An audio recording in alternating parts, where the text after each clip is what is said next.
अस्सलाम वालेकुम दोस्तों, मेरा नाम हस्सान है। दोस्तों, हम सबको पता है कि आज से तकरीबन 90 साल पहले 1929 में एडवर्ड हबल ने दरियाफ्त कर लिया था कि हमारी ये कायनात तेज़ी के साथ फैलती चली जा रही है। और हम सबको ये भी मालूम है कि कायनात को फैलाव की ये क़ुव्वत बिग बैंग से मिली थी। यानी जो इब्तिदा में बिग बैंग का धमाका हुआ, उसने इस कायनात को फैलाना शुरू किया।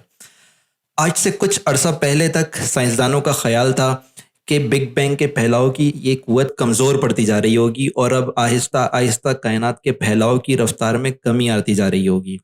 लेकिन मुशाहिदात ने साबित किया कि बात इसके बरअक्स है, यानी कायनात के फैलाव की रफ्तार कम होने के बजाय ज़्यादा हो रही है। और इसकी वजह एक ऐसी पुरस्रार एनर्जी है जो कि स्पेस में मौजूद है।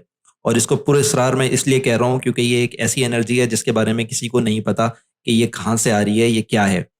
इसी वजह से साइंसदानों ने इसको डार्क एनर्जी का नाम दिया, अननोन एनर्जी।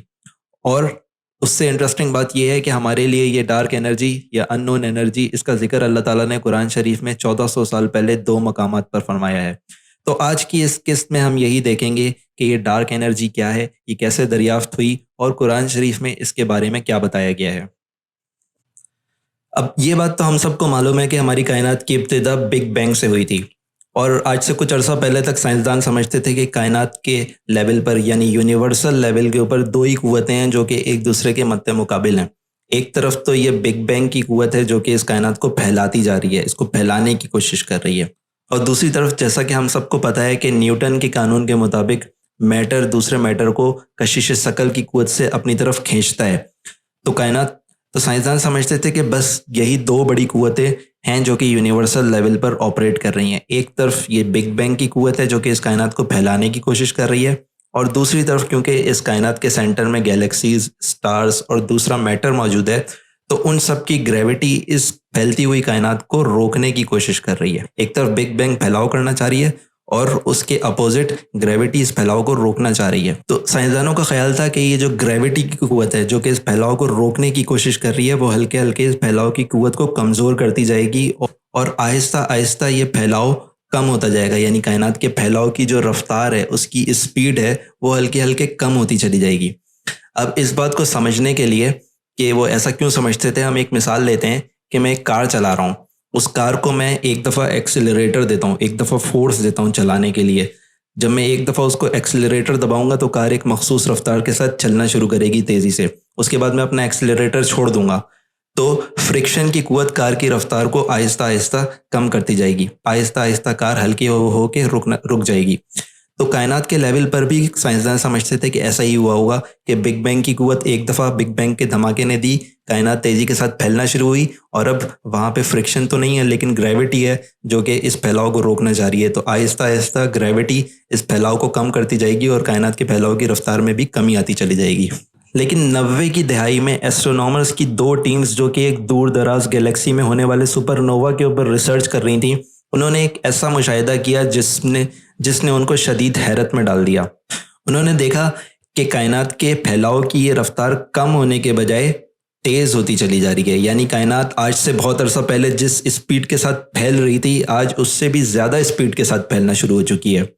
और ये बात हमें कॉमन मुशाहिदे से पता है कि किसी चीज़ की रफ्तार को बढ़ाने के लिए हमें मज़ीद फोर्स की ज़रूरत होती है। यानी अगर मैं अपनी उसी कार वाली एग्जांपल पे जाऊं, तो जब मैंने एक दफ़ा अपनी कार को एक्सेलरेटर देकर छोड़ दिया तो उसको फ्रिक्शन की क़ुव्वत हल्का करती जाएगी, कार हल्के हल्के स्लो होती जाएगी। अगर मुझे कार को दोबारा तेज़ करना है तो उसके लिए मुझे मज़ीद फोर्स देनी पड़ेगी, मज़ीद एक्सेलरेटर दबाना पड़ेगा। तो यही कुछ कायनात के लेवल पर भी होना चाहिए, क्योंकि कायनात जो तेज़ी से फैलती जा रही है बिग बैंग की बाकी मानदा क़ुव्वत की वजह से, उसको ग्रेविटी रोकने की कोशिश कर रही है। तो होना ये चाहिए था कि ग्रेविटी की वजह से इसके फैलाव की रफ्तार कम होती जाती। अगर मुझे फैलाव की रफ्तार दोबारा बढ़ानी है तो मुझे मज़ीद एनर्जी की ज़रूरत है। तो यही बात साइंसदानों के लिए शदीद हैरत का बायस थी कि ये एनर्जी कहाँ से आ रही है जो कि इसकी रफ्तार को, इसके फैलने की रफ्तार को कम होने से बचा रही है। और ग्रेविटी के एक तरह से ये कौन सी एनर्जी है जो कि ग्रेविटी के अपोजिट काम कर रही है और इस कायनात की फैलाव की रफ्तार को तेज़ करती चली जा रही है।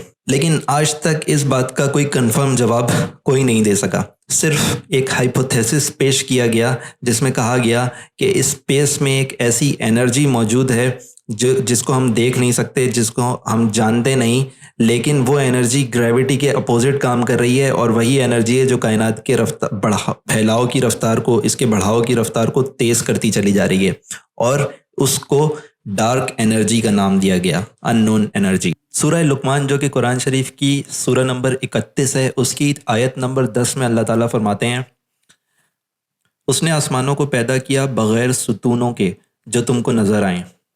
اسی طرح سورہ رعد جو کہ قرآن شریف کی 13ویں سورہ ہے، اس کی آیت نمبر 2 میں اللہ تعالیٰ فرماتے ہیں، وہ اللہ ہی ہے جس نے آسمانوں کو ایسے ستونوں کے بغیر قائم کیا جو تم کو نظر آتے ہوں۔ اب اگر ہم ان آیات پہ غور کریں تو ایک بڑی انٹرسٹنگ بات ہمیں یہاں پتہ چلتی ہے، اور وہ یہ کہ اللہ تعالیٰ ہمیں یہ بتا رہے ہیں کہ اسپیس پر، آسمان پر بھی گریوٹی اثر کرتی ہے، اور اس کو بھی کسی سہارے کی ضرورت ہے، کسی ستون کی ضرورت ہے جو کہ اس کو کھڑا کر سکے، اس کو گریوٹی سے بچا سکے اور گرنے سے بچا سکے۔ آپ ذرا غور کریں کہ یہ بات آج سے 1400 سال پہلے فرمائی گئی، اس وقت تو ان لوگوں کے تو وہم و گمان میں یہ خیال بھی نہیں آتا ہوگا کبھی کہ یہ آسمان بھی گر سکتا ہے، بلکہ شاید کو جب یہ بات بتائی گئی ہو تو شاید ان کو تو ایسا محسوس ہوا ہو کہ یہ کیا بات ہو رہی ہے، آسمان کیسے گر سکتا ہے۔ لیکن اللہ تعالیٰ ہمیں یہاں بتا رہے ہیں کہ آسمان پر بھی گریوٹی اثر انداز ہوتی ہے، اور اس کو بھی کسی ستون کی ضرورت ہے جو کہ اس گریوٹی کے اثر کو روک سکے اور اس آسمان کو گرنے سے بچا سکے۔ اور اس سے بھی انٹرسٹنگ بات یہ ہے کہ ان دونوں آیات میں بغیر ستونوں کے قائم کرنے کا ذکر کیا گیا، اور اس کے ساتھ فرمایا گیا بغیر امدن ترونہا، جس کے دو مطلب ہو سکتے ہیں۔ اس کا ایک مطلب تو یہ ہو سکتا ہے کہ ان کو واقعی بغیر ستونوں کے ہی قائم کیا گیا، کوئی ستون نہیں ہے، جبکہ دوسرا مطلب یہ بھی ہو سکتا ہے کہ ان کو ستونوں کے ساتھ قائم کیا گیا لیکن تم ان کو دیکھ نہیں سکتے، اور ابن عباس رضی اللہ تعالیٰ عنہ نے یہی مطلب لیا ہے کہ ستونوں کے ساتھ قائم کیا گیا لیکن ایسے ستون ہیں جن کو تم دیکھ نہیں سکتے۔ اور یہ میں اپنی طرف سے نہیں کہہ رہا، میں یہ مولانا مودودی کی تفسیر میں سے آپ کو پڑھ کے بتا رہا ہوں کہ سورہ لقمان کی جو آیت نمبر 10 ہے، جب اس میں آپ مولانا مودودی کی تفسیر پڑھیں گے تو اس میں یہ ذکر ہے کہ اس کے دو مطلب ہو سکتے ہیں، اور حضرت ابن عباس رضی اللہ تعالیٰ عنہ نے یہ مطلب لیا۔ یہ دونوں باتیں مولانا مودودی کی تفہیم قرآن میں موجود ہیں۔ تو اگر ہم اس کا دوسرا مطلب لیں، یعنی کہ ستون ہیں جو ہمیں نظر نہیں آ رہے، تو یہ بہت کلیئرلی ڈارک انرجی کی طرف اشارہ کر رہا ہے، کیونکہ ہم نے کیا دیکھا کہ ایک طرف گریوٹی ہے جو کہ اس پھیلتی ہوئی کائنات کو اپنی طرف کھینچ رہی ہے، سمیٹنے کی کوشش کر رہی ہے، اور دوسری طرف ڈارک انرجی ہے جو اس گریوٹی کے اپوزٹ کام کر رہی ہے، اس کو دوبارہ پھیلا رہی ہے، کائنات کو سمٹنے سے روک رہی ہے کائنات کو۔ اگر ڈارک انرجی نہ ہوتی تو کیا ہوتا؟ یہ گریوٹی غالب آ جاتی ہے اور یہ پھیلتی ہوئی کائنات کو سکیڑنا شروع کرتی ہے، یہ کائنات سمٹتے ایسے واپس مل جاتی۔ جس طرح یہ کائنات شروع ہوئی تھی ایک ڈاٹ سے، ایک نقطے سے، یہ واپس اسی نقطے کی طرف چلی جاتی، یعنی آسمان گر پڑتے۔ تو ڈارک انرجی وہی کام کر رہی ہے جو کہ ستون کرتا ہے، کسی گرتی ہوئی چیز کو روکنے کی کوشش کرتا ہے، گریوٹی کے اپوزٹ کام کرتا ہے۔ تو یہاں پہ بہت کلیئرلی نظر آ رہا ہے کہ اگر دوسرا مطلب لیا جائے تو وہ ڈارک انرجی کی ہی طرف اشارہ کر رہا ہے۔ ڈارک انرجی ہمیں پتہ ہی نہیں ہے کہ وہ کیا ہے، یعنی وہ ان پراپرٹیز کی طرف اشارہ کر رہا ہے جو کہ ڈارک انرجی کی پراپرٹیز ہیں۔ آج کی ویڈیو کے لیے اتنا ہی۔ آپ کو اگر یہ ویڈیو پسند آئی اور آپ مزید ایسی ویڈیوز دیکھنا چاہتے ہیں تو اس ویڈیو کو لائک کریں، شیئر کریں، اور میرے اس چینل کو سبسکرائب کریں تاکہ میں ایسی مزید ویڈیوز بنا سکوں۔